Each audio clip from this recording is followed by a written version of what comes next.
welcome back to our channel, your premier destination for the deepest dives into the dramatic world of Genoa City. Today is a spectacular day to unpack the latest explosive developments, and we are absolutely thrilled to bring you a comprehensive breakdown of the most recent corporate and romantic chaos. Grab your favorite beverage, settle in, and let us explore the intricate web of deceit, ambition, and heartbreak unfolding on your screens. The Chancellor Industries Gala was supposed to be a triumphant declaration of stability for the legendary corporate empire. A night where the elite of Genoa City gathered to witness the dawn of a new era. Beneath the dazzling chandeliers, Lily Winters and Kane Ashby stood as the undisputed center of attention, projecting an image of absolute unity and professional prowess. The atmosphere was thick with anticipation as influential figures mingled, their eyes darting toward the newly minted CEO and the woman holding the key to the Winters legacy. For Lily, this event was a deeply personal milestone, a testament to her unwavering dedication to protecting the empire her parents built. She looked radiant, while Kane stood beside her, a physical manifestation of his miraculous return from professional ruin. To understand the profound weight of this evening, one must delve into the incredibly complex, deeply fractured, yet undeniably magnetic history between Lily and Kane. Their relationship has weathered storms that would have permanently destroyed lesser couples. Recently, Kane achieved an almost impossible redemption in Lily's eyes by selflessly donating his bone marrow to save the life of her biological father, Malcolm Winters, miraculously pulling Malcolm back from the edge of death. This profound sacrifice fundamentally shifted the tectonic plates of Lily's heart, reigniting dormant romantic feelings and softening her walls. As they navigated the ballroom floor, sharing secret smiles, it appeared the legendary romance was experiencing a glorious resurrection. Kane's elevation to CEO seemed to be the final piece of the puzzle. However, in the volatile ecosystem of Genoa City, peace is merely a fleeting illusion, and the architect of its destruction on this particular evening was none other than Billy Abbott. Billy's unexpected arrival at the Chancellor Industries event sent an immediate, icy shockwave through the opulent ballroom. He arrived with the dark, stormy demeanor of a man possessed by righteous indignation and unresolved bitterness. Despite his recent joyous engagement to the pregnant Sally Spectra, Billy's obsession with Chancellor Industries and his lingering protective instincts toward Lily remained fiercely active. The loss of his coveted CEO seat had left a gaping wound in his ego, and seeing Kane Ashby occupying the throne he believes is his birthright was a psychological trigger of catastrophic proportions. The tension in the room thickened to an almost suffocating degree as Billy charted a direct, unyielding path across the ballroom floor, cutting through the sea of wealthy investors like a shark moving through shallow waters. The ambient chatter of the gala drastically quieted down, replaced by hushed whispers and the frantic clicking of press cameras sensing an impending scandal.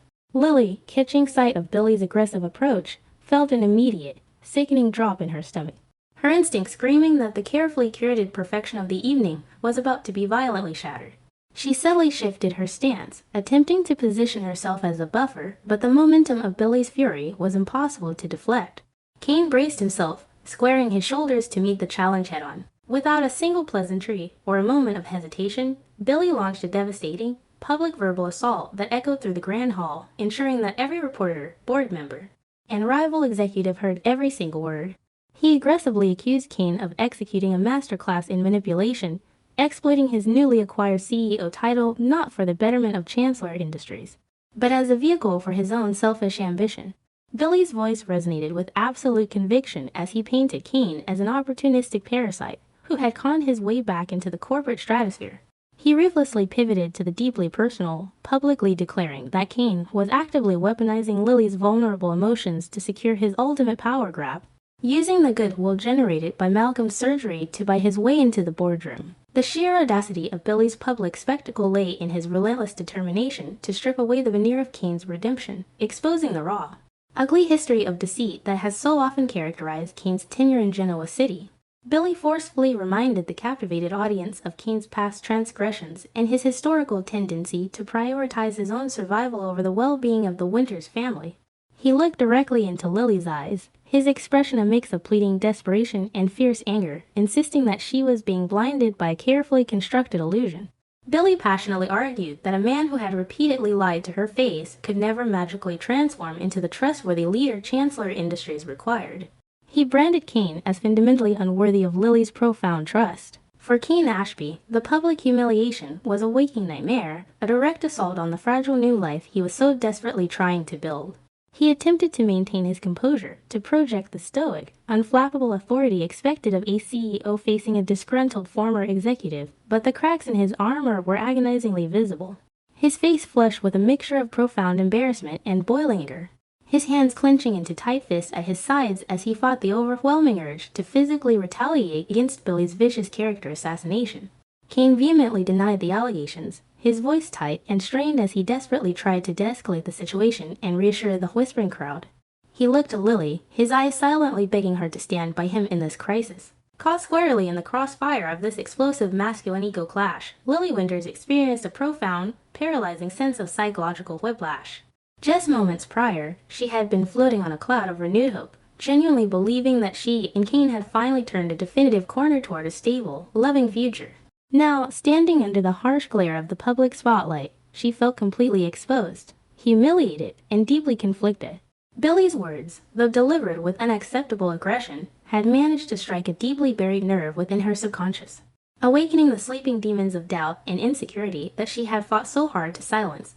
Despite the overwhelming surge of romantic feelings she had recently allowed herself to experience for Kane, Lily could not entirely dismiss the dark history they shared.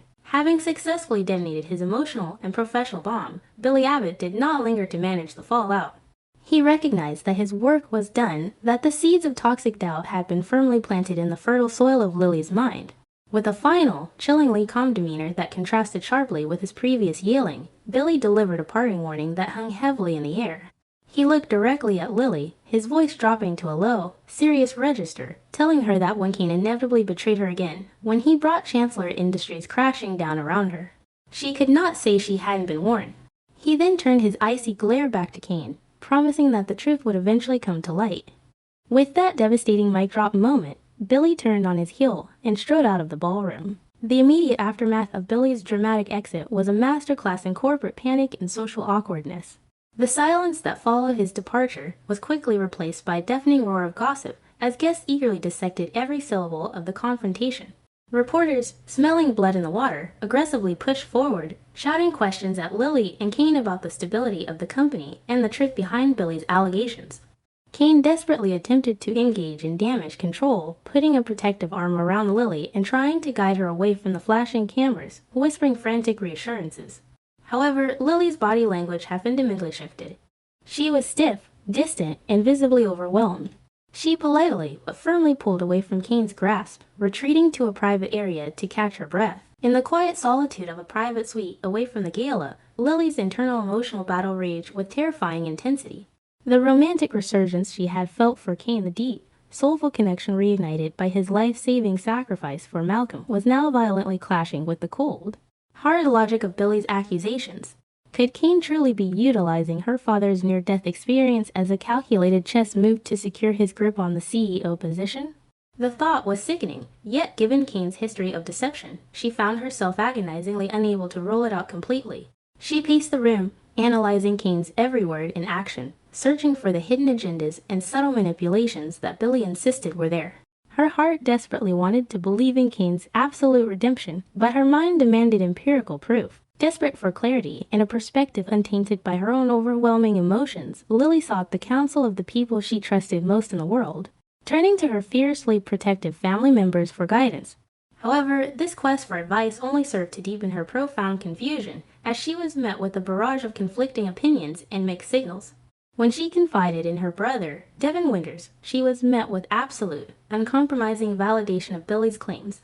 Devin, who harbors a deep-seated, toxic hatred for Kane, aggressively urged Lily to sever all professional and personal ties with Kane immediately. Conversely, her cousin, Nate Hastings, offered a much more measured and cautious perspective. Nate advised Lily not to make any rash decisions based on Billy's clearly biased and jealous theatrics, urging her to communicate directly with Kane. Meanwhile, Kane Ashby found himself trapped in a suffocating nightmare, completely oblivious to the fact that his trusted advisor, Matt Clark, is a mole orchestrated by Victor Newman to destroy him from the inside out. Billy's public accusation could not have come at a worse possible time, as it perfectly aligns with the narrative Victor is secretly crafting that Kane is an incompetent, corrupt leader. Kane is desperately trying to prove his worth to Lily and the board, but the harder he fights, the more he appears to be exactly the manipulative fraud Billy claimed him to be. By publicly attacking Kane, Billy has unwittingly placed Lily's family corporate legacy in the crosshairs of the most dangerous predator in the business world, leaving the future of Lily Winters and Kane Ashby hanging in a precarious, terrifying balance as the corporate war escalates.